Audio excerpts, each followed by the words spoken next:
Hi, it's Mo Nawaz, yet again with another interview for Success News. We have with us today Fay Easton from Young Britain, who look after and nourish young entrepreneurs who start their businesses from scratch and help them to get to the fast lane as quickly as possible. Whilst, as we all know, majority of the businesses tend to linger on the hard shoulder, just surviving, but there are exceptions for fast growth businesses who really need guidance by mentors, by coaches and other professional expertise. And Young Britons is one of those organizations, with the help of Fay, that develop the skills and the potential within these young entrepreneurs. So I'd like to welcome Fay Easton. Fay, Thanks, Mo. Welcome to Success News. Thank you. Can you tell us a little bit about Young Britons, please? Yeah, Young Britain was set up just a year ago. We were launched by Lord Young, who's the Enterprise Advisor to the Prime Minister, and we're a campaign to develop entrepreneurship in young people. Okay. Predominantly because this is the age group that has the lowest take-up of entrepreneurship. What age group is that? 18 to 30 we work with. 18 to 24 is the lowest performing age group in the country.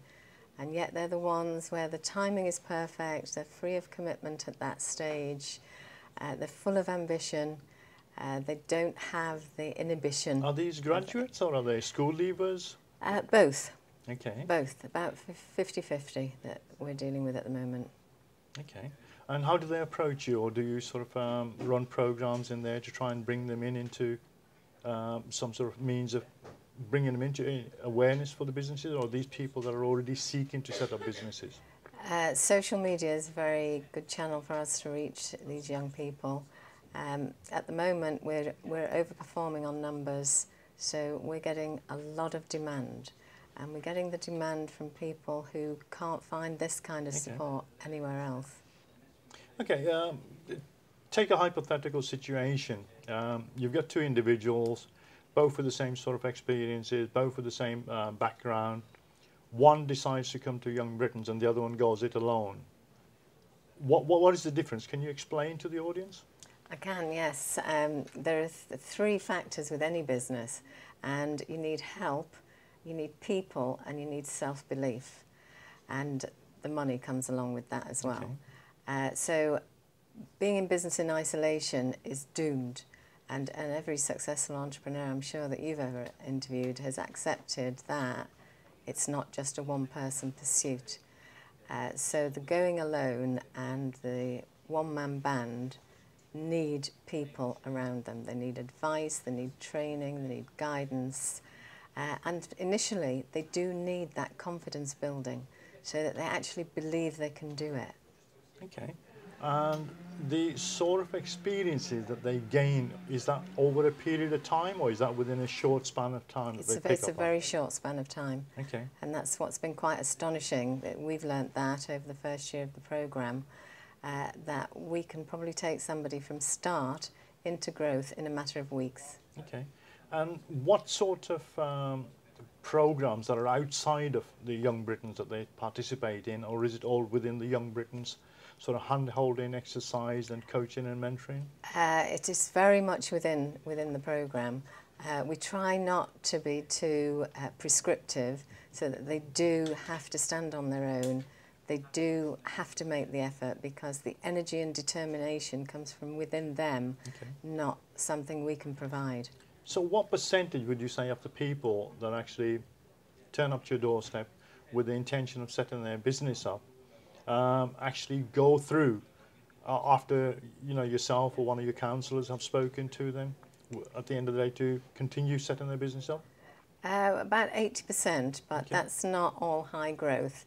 We're getting probably 10% of our community right now have high growth potential businesses. And the rest are going the way the American economy is going, with the free agent economy. People who are self-employed freelancers who are effectively making their own jobs. So our high growth potential, top 10%. Okay. What's your definition of high growth?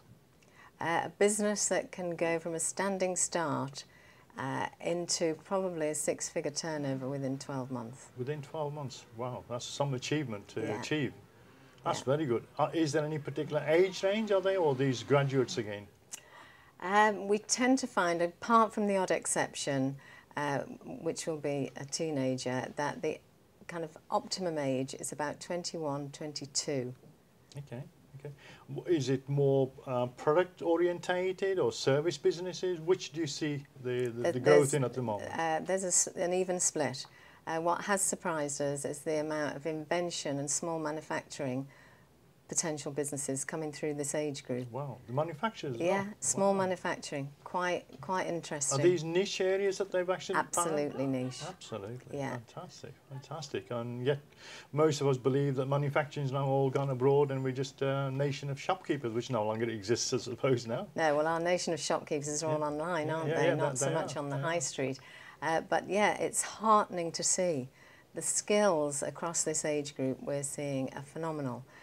We've almost got a belief that the young people aren't being tested on these kind of skills in the education system, because we're told education standards are falling, and yet around our table we see increasingly clever, astute, adept, quick-minded people. Okay, from your own experience having to work with these young entrepreneurs, what proportion would you say that was successful that didn't have any real formal education, in the sense that they didn't go to university or didn't attend a college, versus the ones that have actually come out from university with a degree or some sort of a diploma from the colleges? Yeah, at this stage it's a very high percentage. Probably 80% have no real breadth of formal educational qualification. And how do they come out in the real world? Are they achievers, or are they sort of like people that tend to shy away after a while, after dipping their toes in the water? They're nervous to start with. They build their confidence very, very quickly once they can see that you believe in them.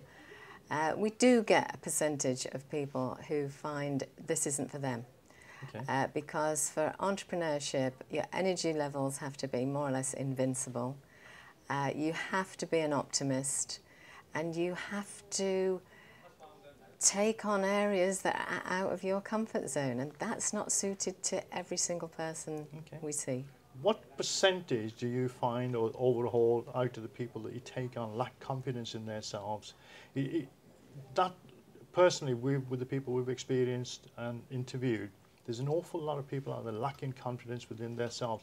Is that due to the education system, or is it the upbringing, or is it something that's just inherent in the youth today? I think we've given young people a hard time.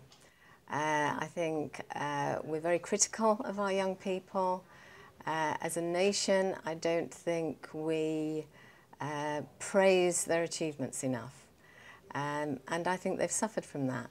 I think this particular generation have hit that global time in the economy when they're feeling all the pain, and they somehow are being made to feel it's their fault.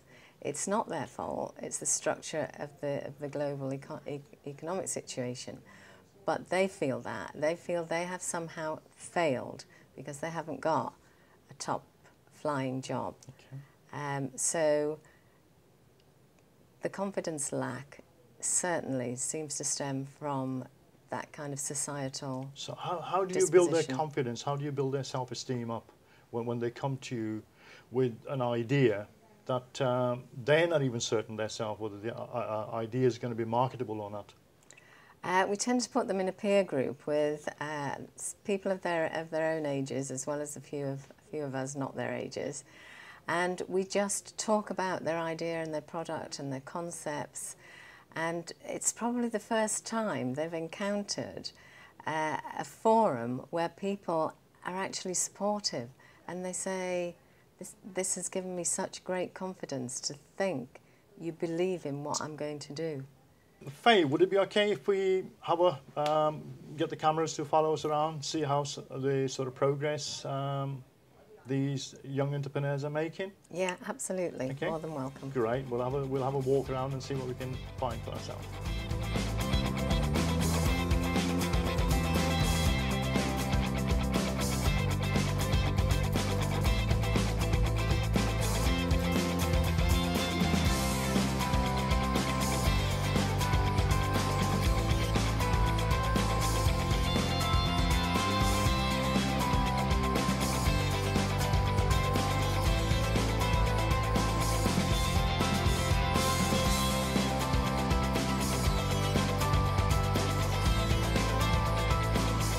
Well, having to look through the archives of some of the footage, as well as some of the entrepreneurs that are within the centre here that are running, it's absolutely amazing the sort of results that they've achieved and they're continuing to achieve. And I think it's something that we'd like to come back here and try and, you know, keep in touch with yourself to see the progress that is being made to the local community as a whole. Is there a benefit from the ones that actually work in the hub? I noticed that you run a number of hubs within the Shropshire region where they can drop in, stay for the day, stay for the week, stay for the month, have a desk and have all the support that they need. Do you find that there is a need for the entrepreneurs to be working from hub spaces as opposed to being locked up in their own bedrooms or working from the back seat of a car making phone calls? What are the advantages of having to work within a hub and having the accessibility to other resources to help them? Yeah, you've absolutely hit on it now, Mo. That's the deal breaker. That's the absolute difference. If we can get young people in a positive internship situation, that's a 26-week accelerator program within the hub, they benefit from collaborating with other businesses, working in a productive environment. There's nothing more isolating or unproductive than being tucked away in a coffee shop or in your own back bedroom and trying to get your business going. In those early weeks, this age group will absolutely prosper and flourish when they're in a hub environment. And the statistics are there to prove it.